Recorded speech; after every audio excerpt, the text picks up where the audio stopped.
الحمد لله نحمده ونستعينه ونستغفره ونؤمن به ونتوكل عليه ونعوذ بالله من شرور أنفسنا ومن سيئات أعمالنا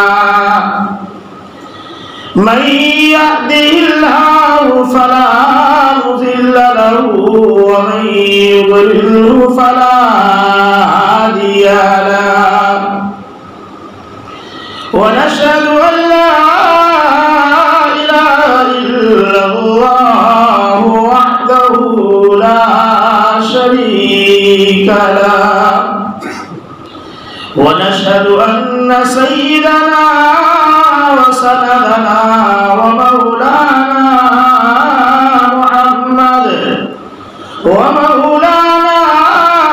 محمدا عبده ورسوله أما بعد فأعوذ بالله من الشيطان الرجيم بسم الله الرحمن الرحيم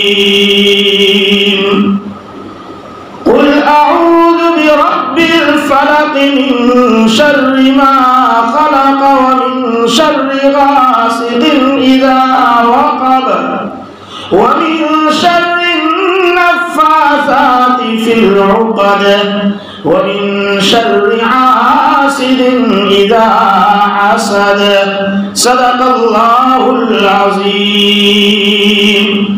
درود شریف پڑھیے. اللهم صل على محمد وعلى آل محمد كما صليت على إبراهيم وعلى آل إبراهيم إنك حميد مجيد.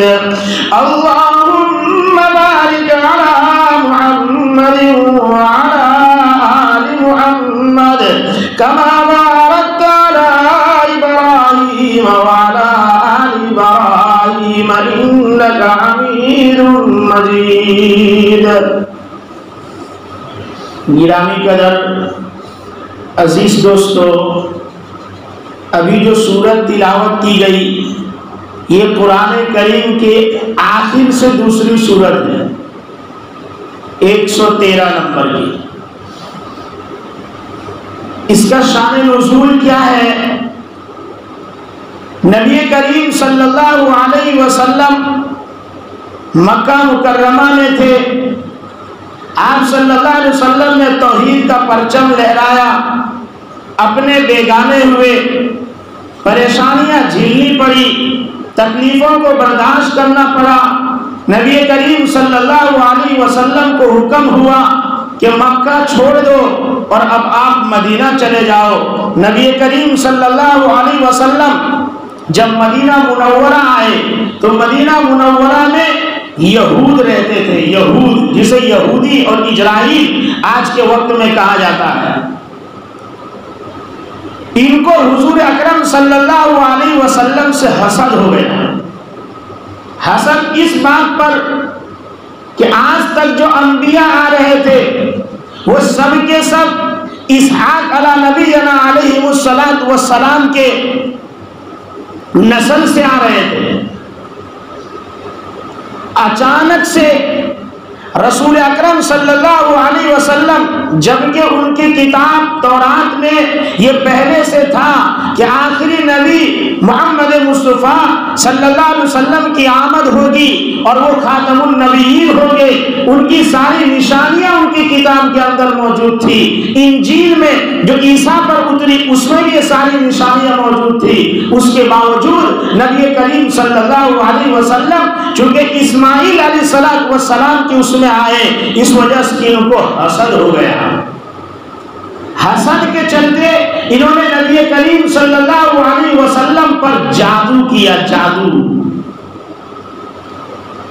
فرماتے ہیں رسول اللہ صلی اللہ علیہ وسلم پر جب جادو کیا لبیک بن عاصم نامی شخص نے،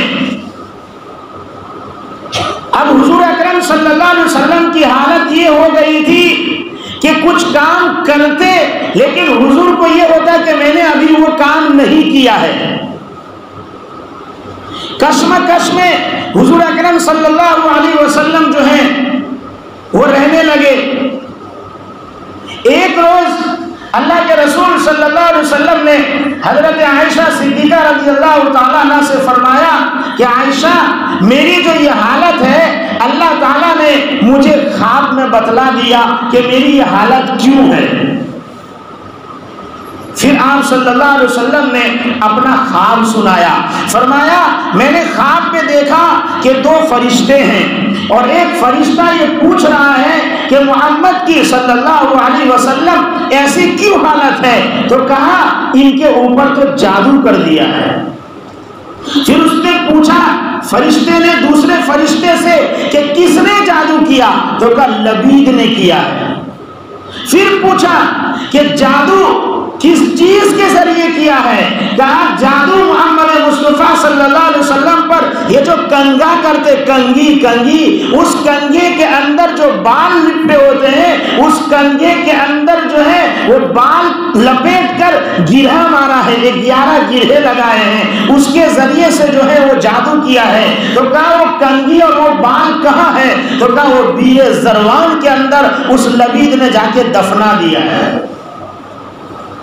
نبی کریم صلی اللہ علیہ وسلم بذات خود گئے وہاں پہنچے اور وہاں جانے کے بعد حضور اکرم صلی اللہ علیہ وسلم نے اس کنگھی کو نیچے سے نکالا. سوکھا کنواں تھا اس میں دفنایا تھا اور حضور اکرم صلی اللہ علیہ وسلم نے اس سے یہ جو ہے باہر نکال کر گرہے کھولے. فرماتے ہیں اللہ تبارک و تعالیٰ نے اس موقع کے اوپر یہ 2 سورتیں نازل فرمائی قل اعوذ برب الفلق اور قل اعوذ برب الناس. اور اللہ کے رسول صلی اللہ علیہ وسلم سے فرمایا کہ آپ کہیے قل آپ کہیے آپ پڑھیے اعوذ برب الفلق.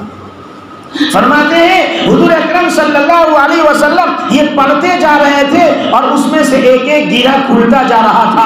حضرت عائشہ صدیقہ رضی اللہ تعالیٰ عنہ فرماتی ہے رسول اللہ صلی اللہ علیہ وسلم نے فرمایا کہ عائشہ ایسا لگتا تھا کہ مجھے کسی چیز کے ذریعے سے باندھ دیا گیا ہے اور جب میں نے اس کو پڑھا تو اب ایسا لگ رہا ہے کہ میں اس سے جو ہے وہ چھٹکارا پا چکا ہوں, مجھے کھول دیا گیا.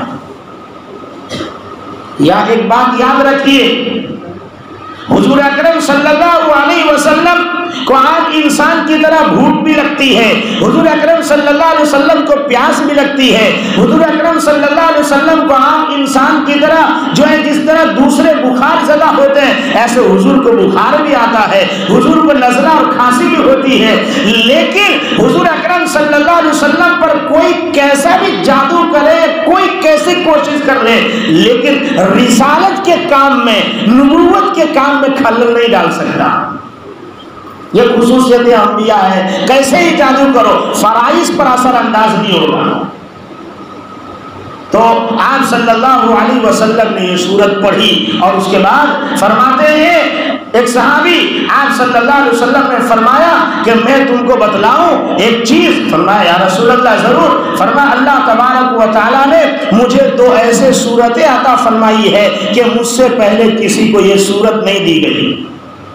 اور پھر آپ صلی اللہ علیہ وسلم نے فرمایا سنو آگے کی میں وصیت کرتا ہوں کہ تم روزانہ صبح شام جو ہے اس کی تلاوت کیا کرو, صبح و شام اس کی تلاوت کیا کرو اور ساتھ ساتھ میں آیت الکرسی پڑھا کرو, چاروں کل پڑھا کرو اور سورہ بقرہ کی کچھ آیت کریمہ پڑھ لیا کرو. شام کو پڑھو گے اللہ صبح تک, صبح میں پڑھو گے اللہ شام تک تمہاری حفاظت کرے گا.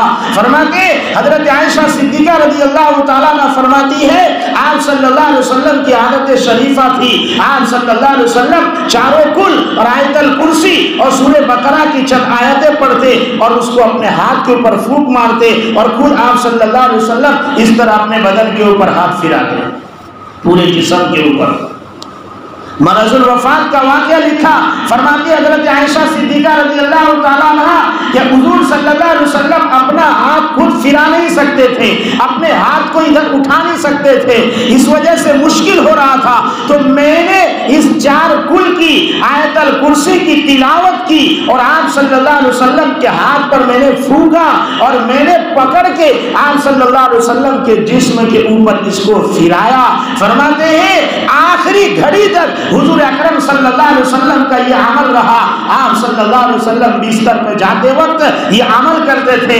4 کل پڑھتے تھے, آیت الکرسی پڑھتے تھے, سورہ بقرہ کی چند آیت پڑھتے اور ہتھیلی پر پھونک کر پورے جسم پر پھراتے تھے. میرے بھائیوں, آج میرے اور آپ کی عادت یہ ہو چکی ہے, موبائل دیکھتے دیکھتے سونا ہے, بے وضو سونا ہے, دنیا کی باتیں کرتے کرتے سونا ہے, جوانوں کو گندی چیزیں دیکھتے دیکھتے سونا ہے, ہائے دنیا کرتے سونا ہے. نتیجہ یہ ہے نیند میں ڈرتا ہے, چونک کے اڑ جاتا ہے, وہ پریشان ہے. اب کیا کریں؟ مولانا صاحب کوئی تعویذ دے دو. رات کو 2 بجے سویا ہے, صبح 8 بجے اٹھا ہے. سویا تھا یہ جو ہے بے ترتیبی پر, غیروں کے طریقے پر یہ سویا تھا, اٹھا بھی ہے غیروں کے طریقے پر اور اب پریشان پھر رہا ہے. میرے آقا صلی اللہ علیہ وسلم کی تعلیمات ہے, اس کو زندگی میں اپنائیے. تو فرمایا پیغمبر آپ یہ جملہ کہیے, اعوذ برب الفلق, اعوذ برب الفلق. آپ کہیے کہ میں پناہ چاہتا ہوں اس پروردگار سے جو صبح کے پھون پھوٹنے کا مالک ہے, یعنی جو صبح نودار ہوتی ہے اس کا وہ مالک ہے. اس رب کائنات سے میں پناہ چاہتا ہوں. اعوذ برب الفلق من شر ما خلق, اور میں ان تمام تر برائیوں سے پناہ چاہتا ہوں پروردگار عالم کی جو اس نے پیدا کیا ہے, چاہے وہ شرارت انسانی ہو, چاہے وہ جنات کی طرف سے ہو, چاہے اور مخلوق کی طرف سے ہو. من شر ما خلق, میں پناہ چاہتا ہوں ان تیری تمام پیدا کردہ برائی سے. یہ کہہ کر سویا کر اور اٹھ کر یہ کہا کر, وَمِن شَرِّ غَاسِقٍ إِذَا وَقَبَ, من شر غاسق اذا وقب, اور میں پناہ چاہتا ہوں اس اندھیری رات سے جب وہ چھا جائے.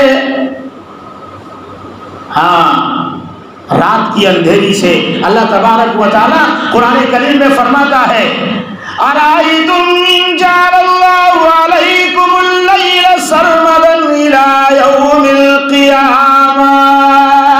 پیغمبر ان سے پوچھئے تو صحیح, اگر اللہ تبارک و تعالیٰ اس رات کو ایسی لمبی کر دے کہ قیامت تک رات ہی رات رہے, تو کون ہے جو تمہارے لیے روشنی لے کر آئے؟ بتاؤ, کوئی ہے جو سورج کو باہر نکال دے؟ اللہ پوچھتا ہے افلا تسمعون, کیا تمہیں سمجھ نہیں آتا کہ رات کی گھٹا ٹوپ تاریکی سے اللہ تبارک و تعالیٰ کی پناہ چاہو. وَمِن شَرِّ النَّفَّاثَاتِ فِي الْعُقَدِ, اور میں پناہ چاہتا ہوں اس گرہ مارے ہوئے گانٹھ سے, وہ جو گانٹھ میں اور گرہ میں پھونک ماری جاتی ہے اس کی شرارتوں سے پناہ چاہتا ہوں. یہ لبید نے جو گانٹھ مارے تھے یہ بتا رہے کہ یہ پڑھیے آپ 3 بار پڑھنا ہے, چاروں کل. اور پھر فرمایا وَمِن شَرِّ حَاسِدٍ إِذَا حَسَدَ, اور میں پناہ چاہتا ہوں حسد کرنے والوں کے حسد سے جبکہ وہ حسد کرنے لگے. یہ حسد کیا ہے؟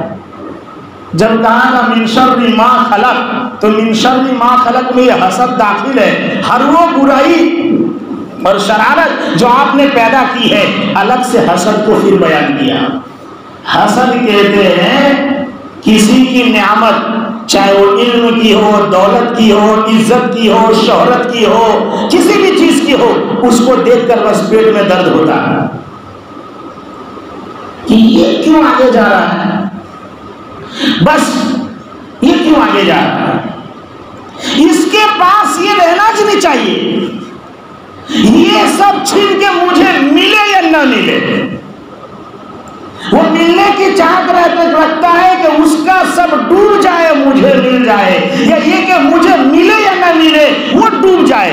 اس کو حسد کہا جاتا ہے. اس کے مقابلے میں ایک ہے رشک. رشک عربی میں اس کو ریبتا بولتے, ریبتا. کسی کی کوئی نعمت کو دیکھ کر وہ اللہ سے یہ دعا مانگے الہ العالمین جیسا تو نے اسے عزت دیا مجھے بھی عطا فرما. ابن حجر اسقلانی رحمۃ اللہ علیہ حج میں گئے، زمزم پہ پہنچے، ہاتھ میں گلاس لیا، پانی پی رہے، اس وقت کا الہ العالمین یہ وہ جگہ ہے جہاں کھڑے ہیں، وہ بھی قبولیت کی جگہ ہے، پانی ہے وہ بھی مرادیں پوری کرتا ہے، ماء زمزم لما شرب له، زمزم کا پانی جس نیت سے پیو گے اللہ اس میں کامیاب کرے گا۔ تو یوں اٹھایا اور پانی اٹھا، پیتے پیتے یوں کہہ رہے الہ العالمین مجھے علامہ ذہبی جیسا علم اور ذہانت عطا فرما۔ اب وہ دعا مانگ رہے ہیں، ہاں ان کے جیسا بنا دے، یہ نہیں کہ ان کے پاس نہ رہے، اس کو بولتے رشک اور دیوتا۔ علامہ ذہبی رحمۃ اللہ علیہ ان کو حیۃ الوادی کہا جاتا ہے، محدثین کی اصطلاح میں جب یہ آتے ہیں تو وہاں سب اپنا اپنا راستہ بدل لیتے ہیں۔ اللہ تبارک و تعالیٰ نے ان کو زبردست علم عطا فرمایا تھا، ان کے سامنے مجال نہیں تھی کوئی آدمی کھڑے رہ کر بات کر لے، اللہ نے ان کو مقام دیا تھا۔ آخری گھڑی جب آئی ان کی، علامہ ذہبی رحمۃ اللہ علیہ کی، لوگ کلمہ تلقین کر رہے ہیں، حضرت پڑھ نہیں رہے ہیں، اچانک سے ایک شاگرد علامہ مصری رحمۃ اللہ علیہ ان کے پاس آئے اور انہوں نے آ کر بیٹھ کر کہا من کان آخر کلامہ لا الہ، پورے ترتیب سے پڑھتے گئے، سند پڑھی اور یہاں جملہ پہنچے وہ من کان آخر کلامہ لا الہ الا اللہ دخل الجنہ، تو فوراً علامہ ذہبی پڑھنے لگے من کان آخر کلامہ لا الہ الا اللہ، یہ جملہ کہا اور ان کی روح پرواز کر گئی۔ علماء نے لکھا ہے پوری زندگی یہ حدیث بیان کرتا تھا، اللہ نے حدیث بیان کرتے کرتے دنیا سے اس کو اٹھا لیا۔ نیکی کرو گے اللہ اچھی موت عطا فرمائے گا، برائی کریں گے اللہ حفاظت فرمائے گا۔ میرے بھائیوں، تو انہوں نے دعا کی، اسے رشک کہتے ہیں، اور ایک حسد، بس وہ کیوں آگے جا رہا ہے؟ کہا اس کی 3 قسمیں ہیں، امام غزالی رحمۃ اللہ علیہ فرماتے ہیں اس حسد کی 3 قسم ہیں۔ ایک تو کبھی کسی کو بے اختیاری بلا ارادہ درد ہوتا ہے، دیکھا بس تکلیف، یہاں یہ بہت کما رہے ہیں، اس کو پریشانی ہے۔ ایک ہوتا ہے کہ یہ بھی برا ہے، ایک ہے کہ وہ جان بوجھ کر اس کے ساتھ جو ہے وہ حسد کر رہا ہے، اختیار سے کر رہا ہے، یہ اس سے بڑھ کر ہے، اس سے بڑا۔ اس کے 3 علاج بتلائے امام غزالی نے کہ جس آدمی کو حسد کی بیماری ہو جائے، دوسرے کی چیز دیکھ کر تکلیف ہونے لگے، تو اس کا علاج کیا ہے، وہ کیا کرے؟ اس کی فطرت ایسی ہو گئی ہے کہ کسی کو دیکھا نہیں جاتا، جب تک صبح گالی نہیں دے تو کھانا ہضم نہیں ہوگا، جب تک برائی نہ کرے تو اس کی شام نہیں ہوتی، اب کرے تو کیا کرے؟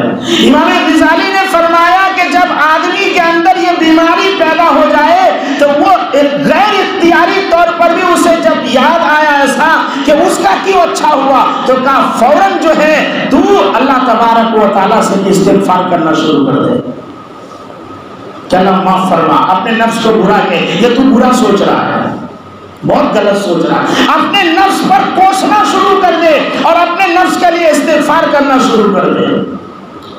کہ اس سے بھی بس نہیں ہوتا تو جس سے جلن ہو رہی ہے نا اس کے لیے دعا کر، الہ العالمین اس کے مال میں اور برکت عطا فرما۔ اس سے جل رہا تھا کہ اس کے لیے دعا کر، یا اللہ اس کے مال میں برکت عطا فرما، یہ کام کر، اس کی عزت میں برکت عطا فرما۔ ارے اس کے بچے کتنی اچھی شادی کیوں ہو گئی، پریشان ہے، تو یہ کہ اللہ ان کے بچے کی شادی کو جما دے، خوب اس کے لیے دعا کر۔ پہلا اپنے آپ کو کوس، دوسرا دعا کر، اور تیسرا نہیں ہوتا نا کہ جس سے جلن ہو رہا ہے لوگوں کے پاس جا کے اس کی تعریف کر، یار وہ بہت اچھا آدمی ہے، اچھا کماتا ہے، اللہ نے اس کو برکت دیا، دیکھو نا وہ نیک آدمی ہے، اس کے لیے تعریف کرنا شروع کرو۔ آسان کام نہیں ہے، جو امام غزالی نے کیپسول اور علاج دیے نا، آسان نہیں ہے۔ اس سے جلن ہے، اپنے آپ کو کوسنا ہے، اس سے جلن ہے، اسی کے لیے دعا کرنی ہے، اس سے جلن ہے، اسی کی تعریف کرنی ہے کہ یہ 3 کام کر تیرے اندر سے حسد کی بیماری نکل جائے۔ اور یاد رکھو حسد ایسی بیماری ہے، الحسد کسلاء الحدید لا یأکلہ، یہ جو ہے حسد ایسا ہی ہے جیسے لوہے کو جنگ کھاتا ہے نا، جنگ خاکستر کر دیتا ہے، ایسے ہی یہ حسد انسان کی نیکی کو ختم کر دیتا ہے۔ اب آدمی اپنے گریبان میں جھانکے اور دیکھے کہ میرے اندر یہ بیماری ہے کہ نہیں۔ آج پورا معاشرہ اس میں مبتلا ہے، دوسرے اپنے دکھ سے دکھی کم ہے، دوسرے کے سکھ سے دکھی زیادہ ہے۔ گھر میں چاول گیہوں آٹا تیل مسالہ نہیں، اس کا پرابلم نہیں ہے، اس کے گھر میں گاڑی نہیں آئی، اس کا پرابلم اس کی زندگی میں ہے، اس لیے ہم پریشان ہیں۔ فرمایا اپنے آپ میں دیکھو تو اللہ تبارک و تعالیٰ نے رسول اللہ صلی اللہ علیہ وسلم کو سکھلایا، وَمِن شَرِّ حَاسِدٍ إِذَا حَسَدَ، میں پناہ چاہتا ہوں حاسدین کے شر سے جب وہ حسد کرنے لگے۔ حضرت عبان فرماتے ہیں میں نے عثمان بن عفان رضی اللہ تعالیٰ عنہ کو کہتے ہوئے سنا کہ رسول اللہ صلی اللہ علیہ وسلم نے فرمایا من قال بسم اللہ الذی لا یضر ما اسمہ شیء فی الارض ولا فی السماء وهو السمیع العلیم 3 مرات حین یصبح لم تصب فجأة بلاء، کہ جس آدمی نے بسم اللہ الذی لا یضر ما اسمہ شیء فی الارض ولا فی السماء وهو السمیع العلیم 3 مرتبہ پڑھ لیا، جب صبح ہوئی فرمایا اچانک کے آنے والی بلا اور مصیبت اس کو نہیں چھو سکتی، اور پھر فرمایا حین یمسی، جس نے اس کو شام میں پڑھ لیا لم تصب فجأة بلاء، اس کو اچانک کی مصیبت اور بلا جو ہے وہ شام کو نہیں چھو سکتی۔ تو آج کی بات کا خلاصہ یہ ہے اپنے سوتے وقت 4 کل پڑھیں، آیت الکرسی پڑھیں، سورہ بقرہ کی کچھ آیاتیں آتی ہو تو وہ پڑھیں اور اس کو اپنے بدن کے اوپر پھرائیں، کیا فائدہ ہوگا؟ فرمایا آفت سے، بلا سے، مصیبت سے، جن کی ہو یا شیطان کی ہو یا انسان کی ہو، اللہ تمام تر شرور سے صبح تک چین سکون کی نیند سلائے گا۔ صبح اٹھے تو پھر یہی پڑھ لیا کر، اور اس کے ساتھ ساتھ یہ دعا بھی آپ کے سامنے پیش کیا۔ حضرت عبان فرماتے ہیں کہ جو یہ پڑھے گا اللہ اس کو اچانک آنے والی جو ہے مصیبت سے بچائے گا۔ یہ عبان کو لقوا مر گیا۔ لوگ کہنے لگے ان کی طرف دیکھ کر کہ حضرت آپ تو بیان کرتے ہیں کہ جو بسم اللہ الذی لا یضر ما اسمہ شیء فی الارض ولا فی السماء وهو السمیع العلیم پڑھے گا تو اس کو تو بلا مصیبت اچانک لگے گی نہیں، تو آپ کو لقوا کیسے ہو گیا؟ یہ کیسے ہوا؟ انہوں نے فرمایا بھائی بات اصل یہ ہے کہ آج صبح میں اس کو پڑھنا بھول گیا تھا۔ رسول اللہ کی بات غلط کبھی نہیں ہو سکتی۔ انہوں نے فرمایا کہ میں اس کو پڑھنا بھول گیا تھا۔ اے میرے بھائیوں، اس لیے اپنی زندگی کو سنت نبوی پر لاؤ، وہ آقا صلی اللہ علیہ وسلم نے جو تعلیمات دی ہے اس کے اوپر اپنے آپ کو لاؤ۔ یہ دنیا کے اوپر نیک کی دنیا پر اپنی زندگی گزارنا آپ بند کرو، آقا کی زندگی سے اپنی زندگی کو ملاؤ۔ فرمایا اگر تم اللہ کے قریب آنا چاہتے ہو، اللہ کے محبوب بننا چاہتے ہو، اللہ کے ہو جانا چاہتے ہو اور اپنی مغفرت چاہتے ہو، جنت چاہتے ہو، تو فرمایا فاتبعونی، میرے رسول کے پیچھے چلو، میں تمہیں رحم بھی کروں گا، تمہارے ساتھ دوستی بھی کروں گا، اور مرنے کے بعد تمہیں جو ہے جنت میں داخل بھی فرماؤں گا۔ اللہ تبارک و تعالی رسول اللہ صلی اللہ علیہ وسلم کے ساتھ محبت عطا فرمائے، عشق عطا فرمائے، اور تمام دنیا اور مصیبتوں سے ہماری حفاظت فرمائے۔ میرے بھائی جادو ٹونا یہ حق ہے، یہ لگتا ہے حضور صلی اللہ علیہ وسلم کو بھی لگا۔ اس وقت جب حضور پر یہ اثر ہوا اور پھر حضور نے پڑھا تو اچھے ہو گئے۔ حضرت عائشہ نے ایک جملہ کہا، فرمایا یا رسول اللہ آپ کو پتا ہے لبید نے ایسا کیا ہے تو آپ صحابہ میں اعلان کیوں نہیں کرتے؟ آخری بات کہہ رہا ہوں آپ کو، فرمایا اعلان کیوں نہیں کرتے؟ آپ صلی اللہ علیہ وسلم اگر اعلان کر دیتے صحابہ اس کا کچوبر نکال دیتے، مارتے پیٹتے قتل کر دیتے۔